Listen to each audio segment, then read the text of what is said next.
पद में श्री श्रीमद् भक्तिवेदांत नारायण गोस्वामी महाराज जी के चरण कमलों में असंख्य कोटि दंडवत ज्ञापन करती हूँ।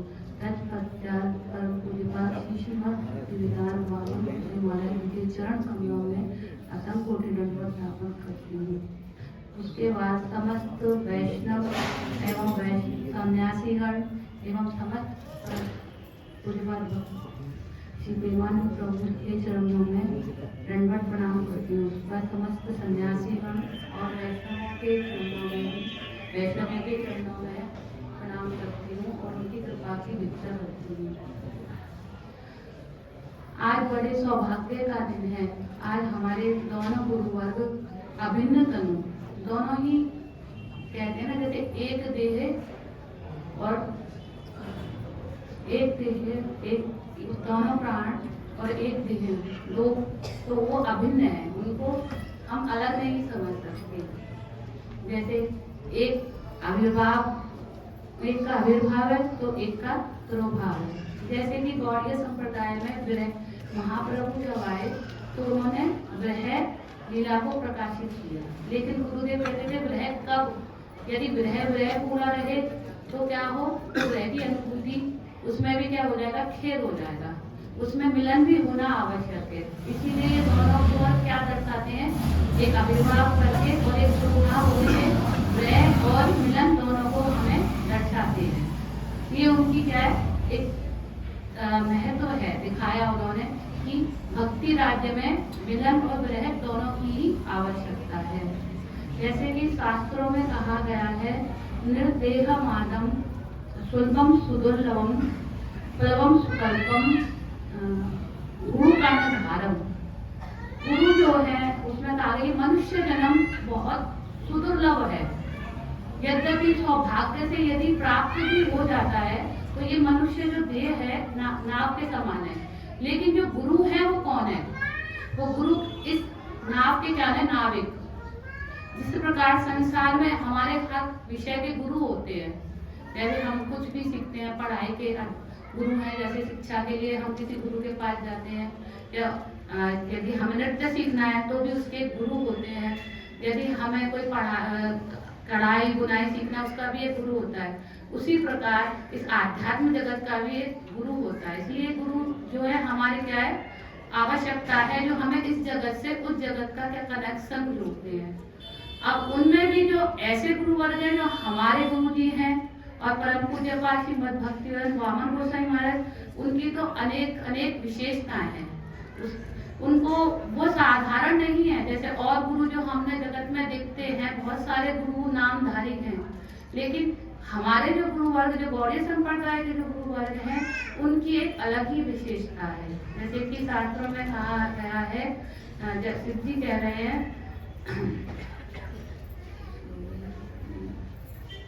गुरुवे वहवा संति शिष्य वित्ताप हारगा, सद्गुरु दुर्लभम देवी शिष्य संताप हारगा।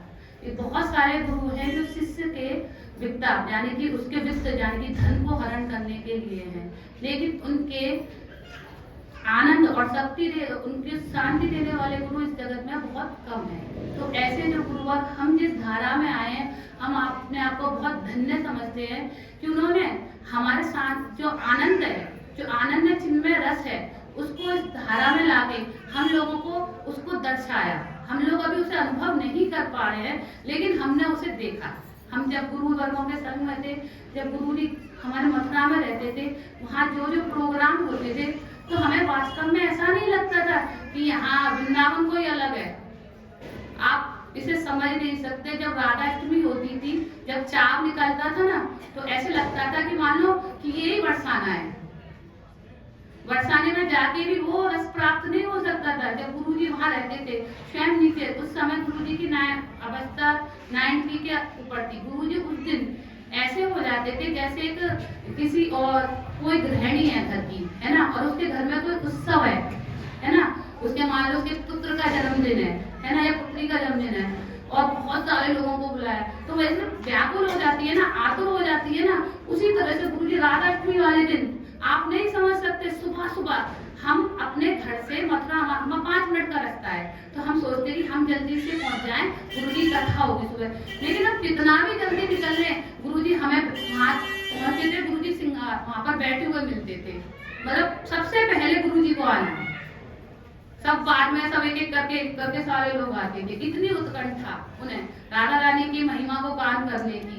उसके बाद कथा करते, फिर उसके बाद फिर चले जाते रूम में, फिर उसके बाद नंद सब चाव होता, चाव के लिए फिर उतर कर आते, फिर आकर सबके चाव के टोकरियों में लेकर आते थे, सब लोग उसको ठाकुर जी को देते, सबको गुरु जी एक एक का चाव लेके वहां अर्पण करते, फिर उसके बाद फिर बैठते, फिर वहां बधाई उत्सव होता, उसमें बैठकर इतनी भीड़ होती गुरु जी खुद सारे और हम सारी लड़के होते, गुरु जी कहते नाचो, ऐसे इशारा करते थे उनकी तो हम सब लोग वहीं से दूर से बहुत दूर होते थे तो सब लोग ना इतना आनंद होता था।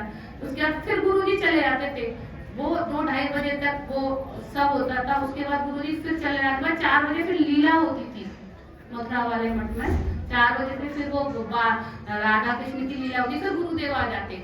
तो कहते ना कि जो भाव है उनका जो वो उसमें दिखाया कि जैसे कि एक भक्त अपने भगवान के जन्मदिन पे जो उनको आनंद की अनुभूति होती है, जो वो सब कुछ मैं करूँ ऐसा लगता। उसी तरह हमने देखा कि गुरुजी उनका जीवन का जैसे शास्त्रों में कहा कि बहुत सारे गुरु जी की बहुत सारी लीला है। एक बार की बात है कि कहते हैं ना कि वज्र कभी कठोरानी, वो कैसे होते वज्र की तरह कठोर है और मृदु कोमल की तरह मृदु है।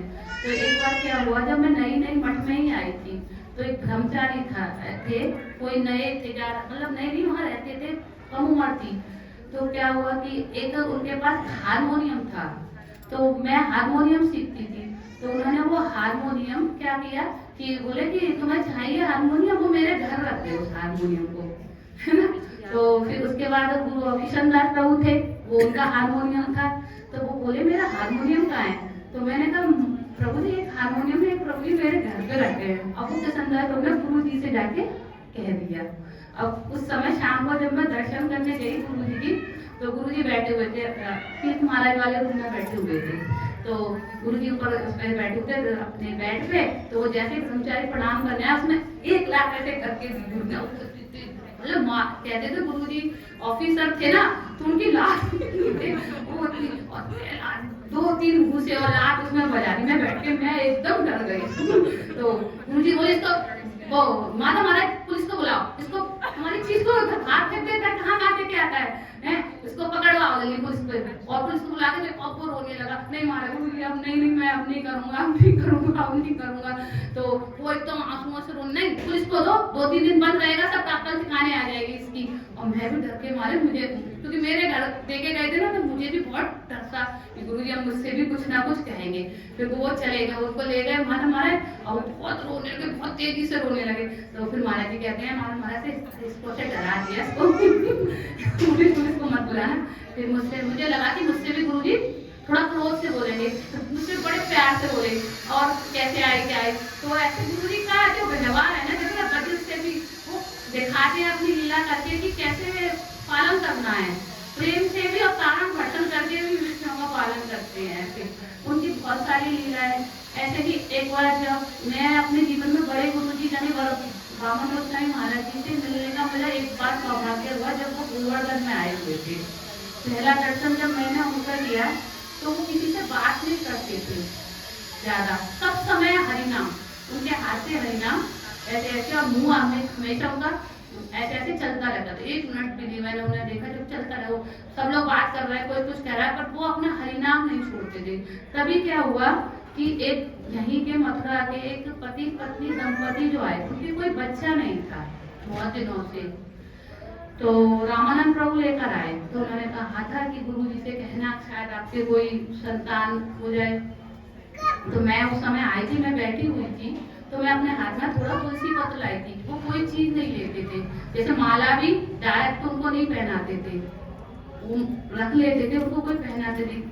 तो उस समय प्रभु जी भी आए थे, तो प्रभु जी ने तो जबरदस्ती माला पहना दी थी गले में कि ये गजराज जी की प्रसादी माला है, गजराज जी में रुके हुए थे। तो फिर उन्होंने वो लोग बैठे हुए थे दोनों पति पत्नी, उन्होंने कहा कि महाराज जी ऐसे करके बैठ गए, महाराज जी हमें आप आशीर्वाद करो कि हमारे पुत्र हो जाए। पुत्र पुत्री कुछ भी हो जाए, हमारे कोई संतान नहीं है। तो महाराज जी बहुत देर बाद बोले, क्या बोले कि मैं ये सब नहीं दे सकता, मैं केवल कृष्ण भक्ति देता हूँ। मुझे अभी भी याद है, ऐसे अंगूठा कर रहे थे और बोले मैं ये सब नहीं दे सकता, मैं केवल कृष्ण भक्ति दे सकता हूँ। तो मैं बैठी हुई थी, पर मैं इतनी अभागी थी, मुझ पे मतलब मेरे मन में हो रहा मैं मांग लूं, वो लोग तो नहीं मांग रहे थे, वो भी अभागे थे, उन्होंने ये नहीं मांगा, वो चुप हो गए। बोले अगर तुम्हें कृष्ण भक्ति चाहिए तो मैं दे सकता हूँ, और कुछ नहीं दे सकता मैं तुम्हें। तो कहते हैं ना कि जो गुरु वर्ग है जो देने आए उसे भी लोग नहीं समझते कि क्या। तो जब मैंने ये एक बार सौभाग्य मिला उनके दर्शन करने का और गुरु जी का, ठीक है, वांछा कल्पतरुभ्यश्च कृपा सिंधुभ्यैव